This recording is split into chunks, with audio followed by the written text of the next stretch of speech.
নমস্কার, হাইলাকান্দি দর্পণ TV news চ্যানেলের পর্দায় দর্শকদের স্বাগত। রয়েছি আমি মাহিপাল। দর্শকদের জন্য এই মুহূর্তে একটি বিশেষ সংবাদ। সদ্য প্রকাশিত পঞ্চায়েতের ডিলিমিটেশন নিয়ে সরব কংগ্রেস নেতা বদরুল ইসলাম লস্কর সোমবার সাংবাদিকদের সাক্ষাৎকার দিয়ে সদ্য প্রকাশিত পঞ্চায়েতের ডিলিমিটেশন খসড়া নিয়ে আক্ষেপের সুরে বলেন, ডিলিমিটেশনের পূর্বে বরাক উপত্যকায় 15টি আসন ছিল এবং উপত্যকার মানুষ আশাবাদী ছিলেন ডিলিমিটেশন হলে একটি সুব্যবস্থা ফিরে আসবে। তাছাড়া জনসংখ্যার বৃদ্ধির সাথে সাথে বরাকে আসনের সংখ্যা বাড়বে, কিন্তু দুর্ভাগ্যজনক যেখানে আসনের সংখ্যা কমছে। তিনি আরও বলেন, আশ্চর্যের বিষয় হলো দুটি আসনের মধ্যে হাইলাকান্দি থেকে একটি আসন বিলুপ্ত করা হয় এবং সেই আলগাপুর কাটলিছড়া আসন কমে যাওয়া নিয়ে হাইলাকান্দি 3 বিধায়ক নীরব ছিলেন। এমনকি হাইলাকান্দির বিজেপি নেতারাও নিশ্চুপ ছিল। তাই তিনি AIDF ও বিজেপিকে মুদ্রার অ্যাপিট ও অপিট বলে আখ্যায়িত করেন। এদিকে সদ্য প্রকাশিত পঞ্চায়েতের ডিলিমিটেশন খসড়া বাহির হওয়ার পরে গোটা জেলা জুড়ে তীব্র চাঞ্চল্যকর পরিস্থিতির সৃষ্টি হয়েছে। কিন্তু হাইলাকান্দির 3 বিধায়ক নিজাম উদ্দিন চৌধুরী, জাকির হোসেন লস্কর ও সুজাম উদ্দিন লস্কর নীরব দর্শকের ভূমিকা নিয়ে আছেন।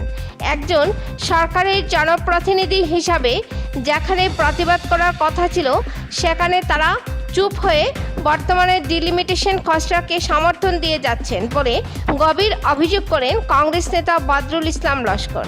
হাইলাকান্দির জনগণের সঙ্গে গাদ্দারির জন্য তিনি হাইলাকান্দির 3 বিধায়কের কাছে হাত জোড় করে অনুরোধ করে তাদের শীঘ্রই পদত্যাগ করার আহ্বান করেন।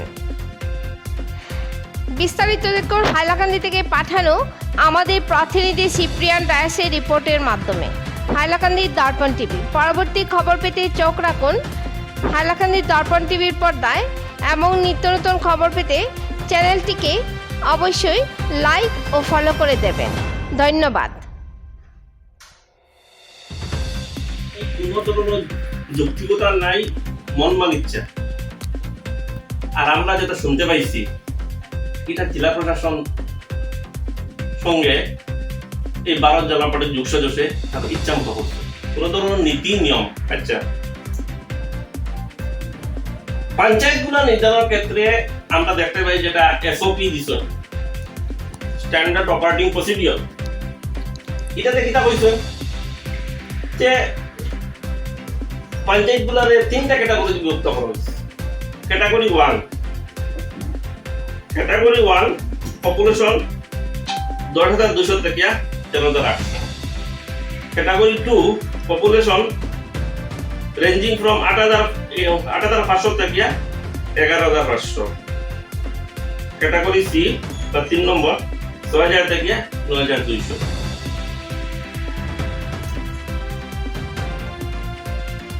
এখন প্রশ্ন হইল যে হাইলাকান্দি জেলারে কোনটা ক্যাটাগরিতে অন্তর্ভুক্ত করেছে? হাইলাকান্দি জেলার পঞ্চায়েত গুলারে কোনটা ক্যাটাগরি অন্তর্ভুক্ত করেছে? ক্যাটাগরি A, ক্যাটাগরি B না ক্যাটাগরি C?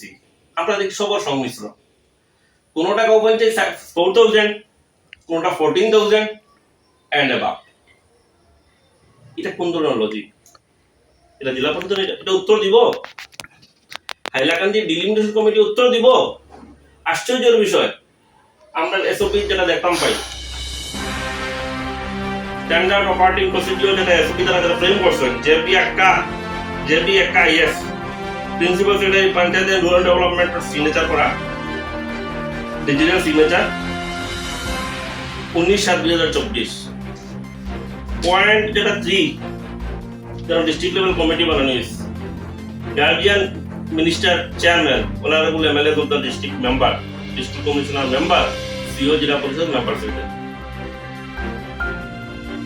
আমি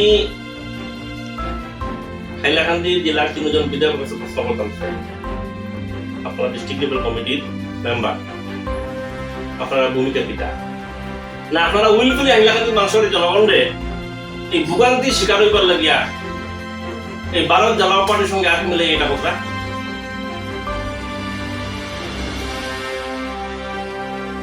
আর একটা প্রশ্ন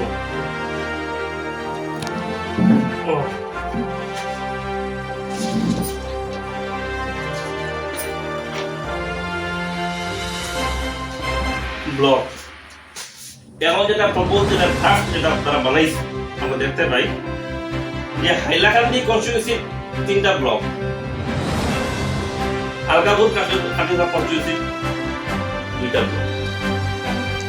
এরকম ধরনের আমরা যেটা তথ্য আমার কাছে আছে, এই তথ্য মতে হইল গিয়া আলগাপুর কাটিগড়া সমষ্টির ভোটার সংখ্যা হইল গিয়া 2,68,000, দিক ওদিক হইতে পারে, এবং হাইলাকান্দি সমষ্টির ভোটার সংখ্যা হইল গিয়া প্রায় 2,15,000, মানে প্রায় 50,000 জনসংখ্যা কম হাইলাকান্দি সমষ্টি।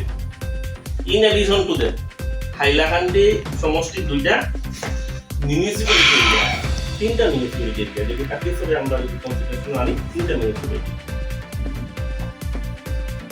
হাইলাকান্দি কনস্টিটিউয়েন্সি হাইলাকান্দি জেলা সদর Hailakandi existing board as a development board, municipality board, in the same way that is not possible.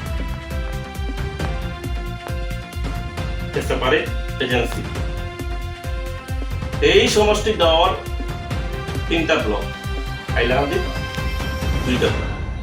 কিতা লজিকটা এই প্রশ্ন আপনারা সাংবাদিক মহলের মাধ্যমে আমরা এটা প্রশ্ন করতাম চাই জেলা প্রশাসনকে, মুখ্যমন্ত্রীর প্রশ্ন করতাম এটার লজিক কিতা, গ্রাউন্ড কিতা রিজন। হাইলাকান্দি জেলা যদি হাইলাকান্দি সমষ্টি 3টা না 6টা যদি ব্লকে বিভাজিত করা হয়, উন্নয়ন আরো ত্বরান্বিত হইব বলে আমি মনে করি, কিন্তু it does not mean that কিতা দূষণ না করলো আলগাপুর কাটিগড়া সমষ্টি যেখানে ব্লকগুলো কম হইতো। হাইলাকান্দি পঞ্চায়েত, হাইলাকান্দি সমষ্টি যেন 2,15,000 মানুষ, এখানে জিপি হইল গিয়া 30টা, আর যেন 2,68,000 মানুষ, এখানে জিপি হইল গিয়া 32টা। পাই এই তারতম্য, এই ডিসক্রিমিনেশন কেন হয়?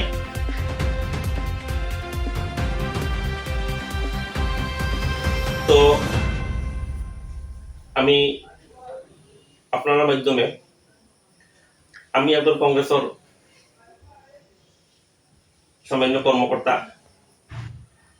এই ব্যাপারে আমরা দল হাইলাকান্দিতে আমরা জেলা কমিটি, স্টেট কমিটি, আমরা যেটা পদক্ষেপ লওয়ার আমরা বিভিন্ন চিন্তা ভাবনা চলে, যেটা পদক্ষেপ নেওয়া যায়, আমরা 2 ধরনের পদক্ষেপ আমরা নিতাম চিন্তা প্রচার করি। আর কিন্তু দুঃখের বিষয় এখানে আমরা হাইলাকান্দি জেলা ইউনিয়ন এবং 3জন বিধায়ক আছে, তার এই ভূমিকা আমরা ব্যতীত, এবং আমি মনে করি যদি বিধায়ক 3জনে মিলিয়াও যদি এই দিয়েটা এই তারা কোনো ভূমিকা নিতে পারেন না, সরকার যদি তারা কথা শুনে না, কিন্তু অপারগ কোনো ভূমিকা নিতে 3জন বিধায়ককে আমরা করজোড়ে মানে আর বিবাহ দেখার না করিয়া তারা করজোড়ে তারা প্রার্থনা করিয়া যে আপনারা পদত্যাগ করুন। কারণ এই হাইলাকান্দি লিমিটেশন হাইলাকান্দির প্রত্যেক মানুষকে আঘাত দেন, বেদনা দেন এবং হারাশাস্তি করে, ক্ষতিগ্রস্ত করে, এবং এই বেদনা এবং হারাশাস্তি আপনারা ডাইরেক্ট ইনভলভ। কারণ আপনারা যেটা সরকারে দেওয়া যেটা আপনারা দায়িত্ব, এই দায়িত্ব নিবাইতে আপনারা ব্যর্থ। 2 নম্বর আমি আর একটা জিনিস বলতাম চাই, এই ভারত জনতা পার্টি যেটা আমরা হাইলাকান্দিতে আছে, তারার যে এই মৌনতা, তারা যে এই নির্লিপ্ততা, তারা যে এই নির্বিকার ভূমিকা, আমরা এটা ধিক্কার জানাই। আপনারা Hailakandi BJP, Karimganj BJP, Cachar BJP, অর্থাৎ বরাক বিজেপি, আপনারা বরাকের স্বার্থে বরাকের মানুষের জন্য কথা কওয়া আরম্ভ করেন, বরাকের মানুষের জন্য একটু চিন্তা করেন। শুধু সাম্প্রদায়িক সাম্প্রদায়িকতা লইয়া রাজনীতি চিন্তা করাটা বাদ দেই, মানুষের কথা ভাবই না, আপনারা নিজের কথা ভাবই। আপনার কাছ মাধ্যমে আমি এই আবেদন